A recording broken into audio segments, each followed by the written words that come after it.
Bonjour Marc, bonjour Marie-Sophie. Aujourd'hui, on est ensemble pour parler d'un sujet qui a trait à la crise actuelle que nous vivons, une crise exceptionnelle et sans précédent, qui touche toutes les entreprises, quel que soit leur secteur d'activité. Et la question que l'on pose, c'est comment je gère le contact avec mes collaborateurs et comment je prépare le retour de mon équipe dans l'entreprise. Donc, on reçoit Marie-Sophie Théodas, qui est facilitatrice en intelligence collective et qui a fondé l'agence 21.6. Bonjour. Bonjour. Bonjour. Oui, en effet, je reprends la main, Audrey. En effet, les entreprises actuellement subissent une période exceptionnelle, inédite, d'arrêt, partiel ou total, bien sûr, d'activité. Et cela, afin de vous accompagner, nous vous proposons quelques pistes de réflexion autour de la question clé pour lesquelles vous nous sollicitez tous via notre site internet, motul.biz. Et donc, Marie-Sophie s'est jointe à nous justement pour nous donner sa vision du sujet, comment traiter ce sujet. En effet, comme disait Audrey, qui est vraiment un sujet d'actualité et qui est pertinent pour la majorité des entreprises, voire la totalité. Merci Marc.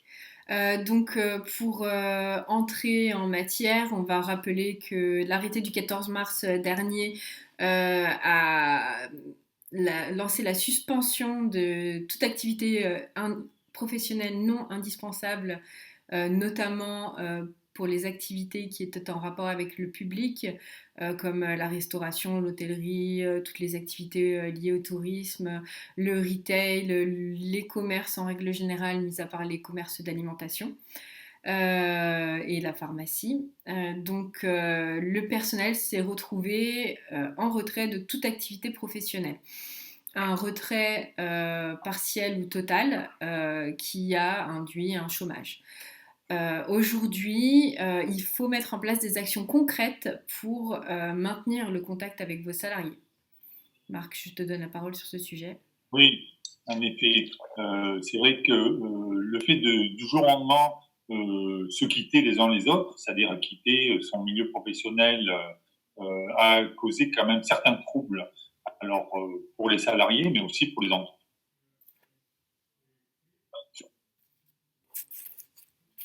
Les directions, de manière à pouvoir recréer ce lien qui est fondamental à maintenir durant cette période de confinement qui va être sur une durée à ce jour plus ou moins longue, puisque à ce jour nous avons donc un confinement prévu jusqu'au 15 avril et qui risque très certainement, en tous les cas, de se conduire. Donc Marie-Sophie va nous donner un petit peu ses premières actions. Donc la première question que l'on voulait soulever, c'est dois-je maintenir le contact et comment? Marie-Sophie, je ne sais pas si tu veux intervenir sur le sujet.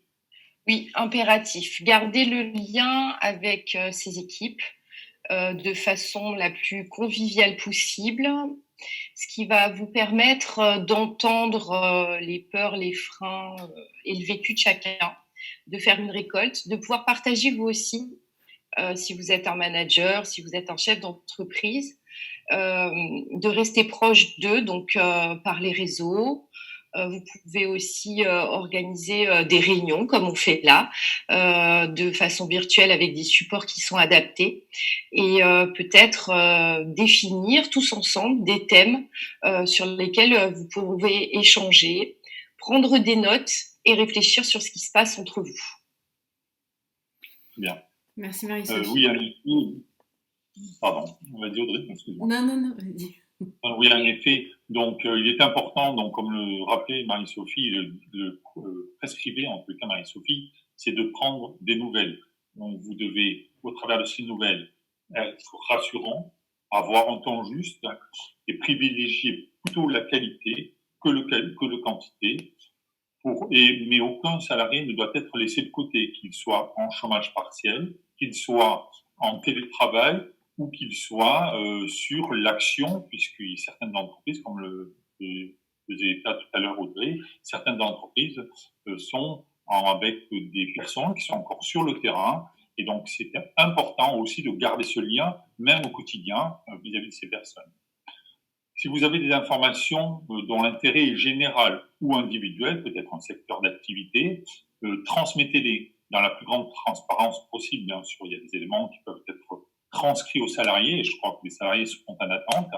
Et donc, faites-le dès que vous pouvez, comme vous pouvez, mais toujours d'une manière très factuelle et sans prendre tout d'embâche, puisque je pense qu'on a besoin vraiment d'avoir une clarté sur l'état de l'entreprise à ce jour, et surtout l'état de l'entreprise lorsqu'elle va revenir en activité. Donc, faites-le d'une manière la plus transparente possible, bien sûr. Et un autre point qu'on voulait, avec Audrey, vous, vous suggérer en tous les cas, c'est prenez des temps de convivialité, des temps d'échange, des temps de collaboration. Peut-être tous les vendredis soirs, aviez-vous l'habitude de faire un pot? Je ne sais pas. Et pourquoi pas le maintenir? Comme le disait tout à l'heure Marie-Sophie, maintenant il y a un moult d'éléments au travers le net qui se permettent justement de se retrouver, alors d'une manière virtuelle, mais ça permet de garder toujours ce lien, de garder ces temps d'échange d'une manière conviviale. Prévoyez peut-être une fois par semaine un pot, un café, que vous pouvez déterminer au nom le pot de l'entreprise X ou l'entreprise X et son pot. Et là, tout le monde échange d'une manière collaborative. Et ça, c'est très important. Je pense que ça va permettre justement de garder ce lien qui est très important. En effet, très, très bonne suggestion. De nombreux outils sont à votre disposition pour organiser ces moments conviviaux. Vous pouvez utiliser WhatsApp, Hangout, Zoom, qui proposent des versions gratuites, même sur un temps réduit. Et ça vous permet de vous réunir tous ensemble, quel que soit votre niveau de hiérarchie d'ailleurs. Il est très important que les managers participent à ces moments d'échange, mais aussi toutes les personnes, quel que soit leur niveau dans l'échelle et quel que soit le métier qu'ils fassent. On a vu des salariés déjà faire ce type d'action et se réunir chaque matin à 11 heures pour partager un café virtuellement. Vous devez absolument essayer de vous intégrer dans ces moments en tant que manager ou chef d'entreprise. Marie-Sophie? Juste une petite astuce, si vous ne vous sentez pas de l'organiser vous, n'hésitez pas à compter sur les talents de vos collaborateurs. Pendant cette période, il va vraiment émerger des choses incroyables et n'hésitez pas, voilà, à faire appel aux bonnes volontés, à la technicité des autres et de laisser la main, ou en tous les cas l'organisation, à des personnes qui n'ont peut-être pas l'habitude de se mettre en avant, mais qui vont être certainement en joie de vous aider dans ce chemin. Voilà. Merci. Pour poursuivre dans ces actions concrètes que vous pouvez mener pour préparer le retour au travail, quand qu'il soit, vous devez absolument travailler sur un planning de projet pour le transmettre à l'avance et préparer vos salariés à réintégrer l'entreprise et à reprendre la main sur les projets. Marc, je te laisse prendre la parole sur ce sujet. Oui, bien sûr. La visibilité éventuelle et hypothétique donc de cette reprise et qui, à ce jour, n'est pas encore bien arrêtée, doit permettre justement de prendre en main peut-être des choses que vous n'aviez pas jusqu'alors eu le temps de traiter. Ça peut être éventuellement reprise de process, des process un petit peu anciens qui ne sont plus adaptés, que vous n'aviez pas eu le temps jusqu'alors de les refondre. Pensez, reprenez-les et surtout faites-le avec vos collaborateurs lors d'échanges. Cela va permettre justement à tout le monde de pouvoir se mettre autour de projets communs de manière à pouvoir anticiper éventuellement cette reprise. Il peut y avoir aussi, je ne sais pas, vous aviez prévu de revoir l'ensemble réorganisation des bureaux parce que l'entreprise a grandi, l'entreprise a plus de besoins à ce niveau-là. Partagez-les, faites part éventuellement de premières réflexions, partagez avec vos collaborateurs. Ils seront peut-être à même justement de pouvoir vous donner des idées sur lesquelles vous n'aviez pas encore eu une vision. Donc ça, c'est très important. Préparez des projets. Vous avez peut-être envie, sur la rentrée, Vous le disiez jusqu'alors, mais j'ai un marché que j'ai toujours plus ou moins laissé, qu'il me plairait éventuellement de pouvoir tester en premier lieu et peut-être agrandir en second lieu. Voilà. Faites travailler vos collaborateurs là-dessus. Ils seront à même, ils sont sur le terrain, ils ont leur lisibilité. Prenez en main ces temps de réflexion ou de temps de recul, justement pour travailler des projets futurs, alors qu'ils soient sur du court, moyen ou peut-être aussi sur du long terme. Je veux dire, une entreprise se construit avec le temps. Vous savez, quelques années certainement que vous êtes sur le front. Vos collaborateurs ont fait croître avec vous l'entreprise. Profitez de ces instants-là pour les mettre en avant, pour leur dire demain, nous allons encore aller plus loin et aller vers tel ou tel projet. Travaillons ensemble ce projet ou ces projets. Petite. Je ne sais pas si là-dessus tu as une possibilité. Juste une petite addition, petite technique. Quand on fait de la reprise de projet, on travaille sur des visions partagées. Il y a un levier qui est important, c'est peut-être aussi de regarder un petit peu en arrière ce qu'on a bien fait dans l'entreprise, ce qui fonctionne, pour pas réfléchir sur une base négative, transformer ce qui se passe en ce moment en quelque chose de positif. Donc, n'hésitez pas à aller réinvestir vos succès, vos fiertés et les utiliser ou les adapter aux nouveaux modèles que vous allez penser. C'est très, très important d'être dans cette démarche intellectuelle positive pour pouvoir être créatif par la suite. Merci Marie-Sophie.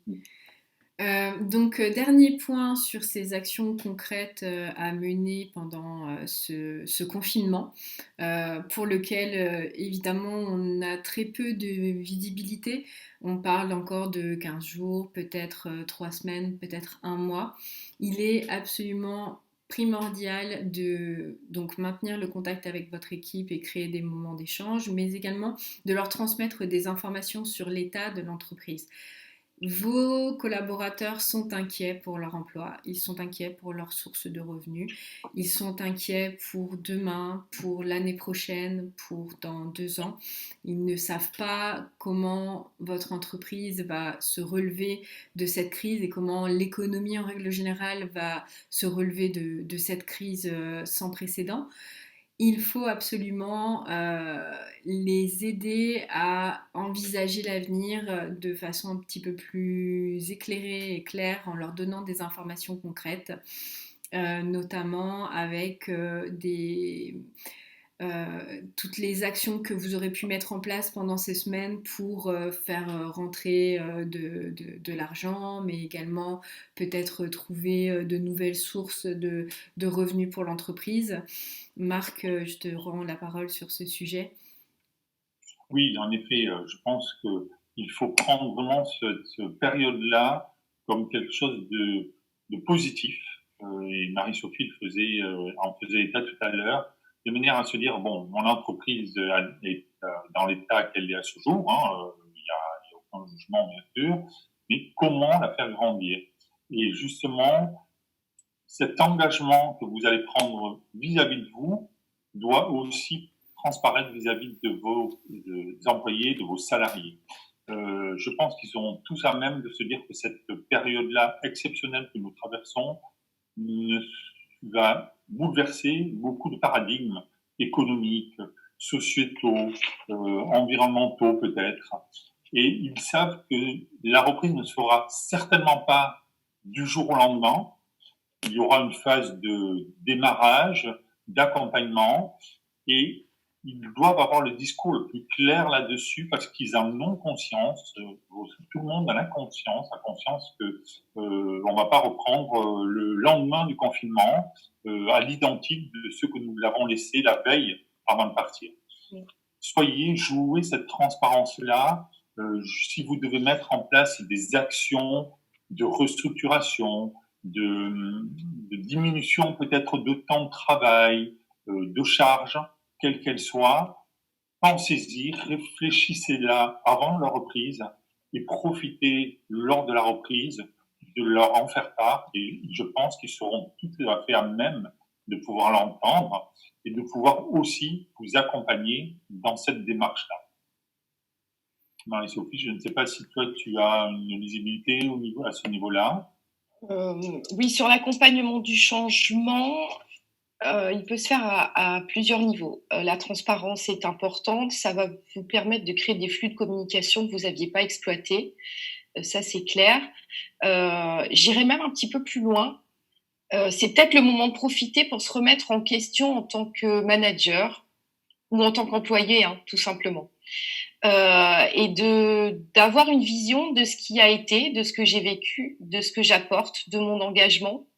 Et au vu de tous ces changements à venir qui nous attendent, qu'est-ce que je vais, moi, donner, mettre dans le flux de ces nouveaux paradigmes. Voilà, qu'est-ce qui a émergé en moi, qu'est-ce que j'ai vu que j'avais jamais vu, le temps de recul, qu'est-ce qu'il m'a apporté, et enrichissez-vous les uns des autres de tout ça, parce que les solutions, elles sont là aussi. C'est une très bonne transition pour nous puisque nous allons aborder le deuxième volet de cette discussion qui a trait à l'introspection. Donc on vous a donné quelques pistes d'action concrètes pour gérer la communication avec vos équipes et maintenir le lien. L'introspection se présente à nous dans ces instants de confinement. On ne peut pas y échapper malgré nos occupations diverses, si on est parent ou si on continue de travailler, des questions se posent. Aujourd'hui, la question que l'on se pose vis-à-vis de nos équipes, c'est quel état de leur engagement. Cette crise vous donne un reflet de l'état de cet engagement avant la crise, puisque tout ce que vous avez fait jusqu'à présent va maintenant concrètement se modéliser dans le comportement de vos salariés, de vos collaborateurs. Sont-ils plus présents? Sont-ils complètement absents? Sont-ils force de proposition? Ne les jugez pas, ce n'est pas le moment de porter des jugements, mais voyez cette période comme une occasion de constater ces effets. Profitez-en pour vous poser des questions, comme le disait Marie-Sophie. On sait que une hiérarchie pyramidale et un travail en silo sont des facteurs de désengagement, notamment pour les personnes au plus bas de l'échelle. Elles se sentent souvent peu entendues ni considérées. Donc en ces moments particuliers, vous pouvez leur donner la parole et les engager dans un projet. Ce projet, c'est survivre à la crise et surtout en faire quelque chose de positif. C'est vraiment ce que l'on défend ici et maintenant. Marc, je te donne la parole. Oui, alors je vais rebondir sur le mot projet. Et moi, je rajouterai aussi valeur. Parce que je crois que toute entreprise a ses valeurs. Elles sont plus ou moins diluées, diffuses, elles sont peut-être sur certaines très prégnantes. Je pense qu'il faut vraiment retravailler les valeurs, l'ADN de l'entreprise.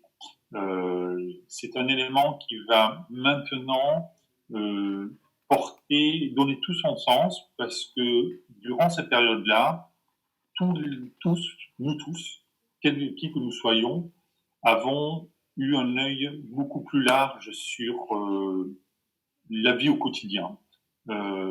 Certains de nos salariés font déjà partie certainement d'une association de bénévoles. D'autres se sont découverts justement pendant cette période-là, qui est quand même une période un petit peu dure, de se dire je vais sortir de la maison, je vais sortir, dirons-nous, de cette anxiété un petit peu de rester inactif pour donner un coup de main à mon voisin, à ma voisine, dans mon immeuble. Ces éléments-là vont devoir après être structurés et justement pouvoir permettre de pouvoir aller sur des actions que l'entreprise va devoir porter, que ça soit un épiphénomène, peut-être quelque chose qui va venir de l'intérieur. Vous êtes une entreprise peut-être dans le bâtiment. Il y a plein d'éléments que vous jetez parce que vous ne pouvez pas au quotidien les accumuler, mais peut-être trouverez-vous un lien avec une association qui peut avoir besoin de certains de ces éléments-là pour pouvoir les amener chez d'autres personnes qui ont des besoins. Travailler un projet de l'entreprise des collaborateurs, du chef d'entreprise, un projet commun, de manière à pouvoir donner un autre sens que seulement le sens je viens, je travaille et je repars. Ça, c'est très important. Vous êtes à même de pouvoir le porter. Vos salariés sont à même de pouvoir le porter aussi. Tout le monde est à même de pouvoir entendre cet élément-là, de se dire maintenant, demain ne sera plus comme avant. Et nous devons engager l'entreprise, tout le monde, au sein de valeurs qui émergera et qui donnera à l'entreprise une identité qui sera un peu différenciante peut-être que sa concurrence. Marie-Sophie, je ne sais pas si toi tu as un élément là-dessus. Oui, nous en facilitation, on a un outil qu'on aime beaucoup, c'est la vision partagée. En règle générale, ça permet de faire un bon état des lieux de ce qui est et surtout d'éclaircir la vision de chacun. Il y a aussi, ça c'est un exercice à faire très ponctuellement, mais c'est vraiment fédérateur.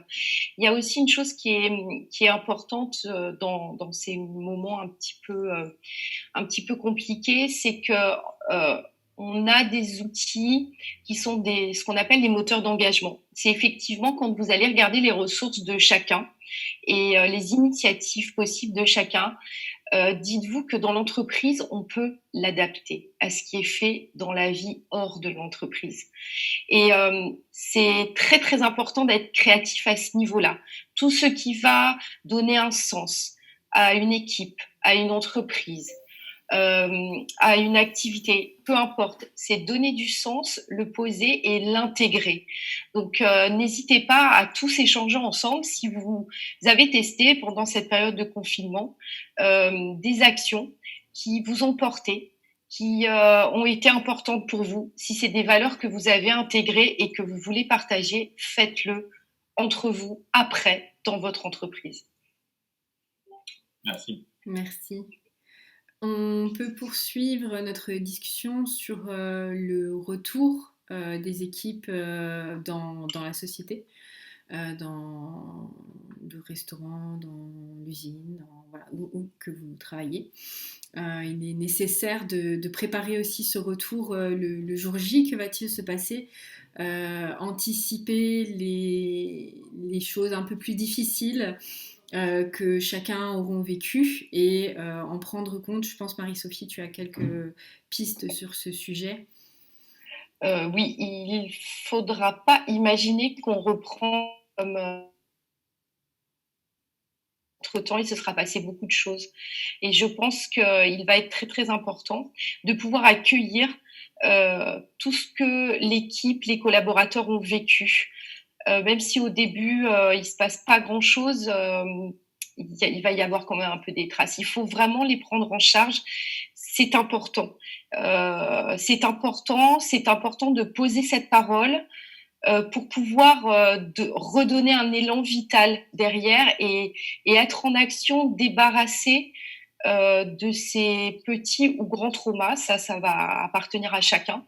Mais en tous les cas, pour vraiment impulser cet élan vital, pour dire on a entendu, on le prend en considération, on va être attentif et l'important c'est d'être des moteurs de dynamisme et de joie et de se dire bon, on a passé le cap et maintenant on regarde devant.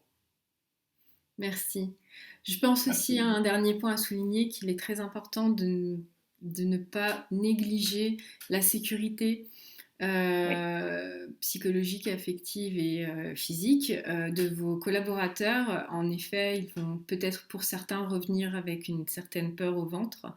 Le confinement levé, nous quittons nos doux foyers pour un monde possiblement infecté par un virus un peu sur lequel on a peu de vision au final. Donc vous serez peut-être amené à devoir rassurer certains de vos collaborateurs, peut-être tous.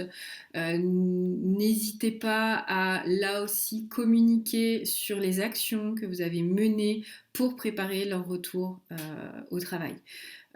Certaines entreprises commencent déjà à envisager, par exemple, un nettoyage complet de leurs locaux.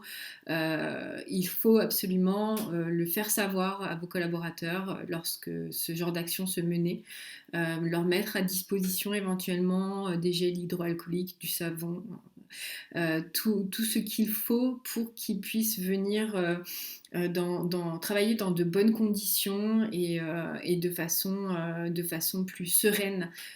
C'est un retour qui ne sera pas anodin, qui va aussi probablement être très fatigant physiquement, très éprouvant, puisque après un mois, peut-être un mois et demi passé à la maison, quel que soit le métier que l'on pratique, cela sera fatigant de retourner travailler 8 heures, 9 heures, 10 heures par jour sur son lieu de travail. Voilà. Avez-vous d'autres conseils ou préconisations à nous communiquer? Oui, n'hésitez pas aussi toujours sur le mode collaboratif, à mettre en place des nouvelles procédures. Effectivement, on ne sait pas vraiment quel monde nous attend en termes sanitaires, sécurité, etc. Et donc, n'hésitez pas à réfléchir ensemble sur ce qu'on peut faire pour avoir de bonnes et saines habitudes au sein de l'entreprise. Nettoyer son poste de travail, en prendre l'initiative et pas compter sur la personne qui s'occupe du ménage. Être vigilant les uns vis-à-vis des autres sur les endroits qu'on partage. Enfin voilà, tout ce qui peut, en tous les cas, permettre à tout à chacun d'être bien et de se dire je viens, je suis tranquille, je suis serein, parce que je sais que tout est fait pour que je ne prenne pas de risques. Merci. Merci. Écoutez, parfait. Je ne sais pas, Audrey, si tu avais quelque chose à rajouter. Alors, on peut simplement faire savoir aux personnes qui regardent cette vidéo que nous allons mettre à leur disposition à travers un lien sur notre blog une liste d'outils techniques pour travailler à cette communication avec ses salariés et à ce retour au travail, et notamment des outils de planification. On les listera. C'est bien plus simple que de vous donner une liste de noms comme ça en vidéo, et vous pourrez ainsi essayer de trouver les outils qui vous correspondent dans vos modes de travail et vos méthodes. Bien entendu, nous mettrons aussi en ligne un lien vers le site de Marie-Sophie pour que vous puissiez plus en savoir sur la facilitation en intelligence collective.